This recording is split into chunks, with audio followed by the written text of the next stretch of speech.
សម្រាប់បងដែលមាន car play ស្រាប់នៅក្នុងឡាន iCar របស់យើងក៏មានដុំពិសេសមួយដែរសម្រាប់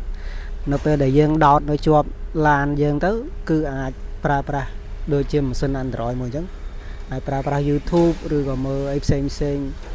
លេងហ្គេមលេងអីបានធម្មតាហើយសំខាន់ដែរហើយអ្វីដែលចង់បង្ហាញមួយទៀតហ្នឹងគឺពាក់ព័ន្ធមួយអេក្រង់ខាងក្រោយសម្រាប់ Lancer ឬក៏ Luxy ឬក៏ឡានអីផ្សេងក៏ដោយដែលមានអេក្រង់នៅខាងក្រោយក៏អីក្រោយបែបអញ្ចឹងអាហ្នឹងខ្ញុំបញ្ជាក់បន្ថែមមួយទៀតគឺតលតែមានដូច HDMI បើសិនជាអត់មាន HDMI ទេគឺយើងអាចចេញជាអញ្ចឹងបានទេគឺ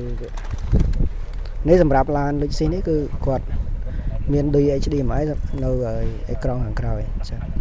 ចឹងយើងអាចដោតមក connect មកឲ្យឃើញទាំង3មក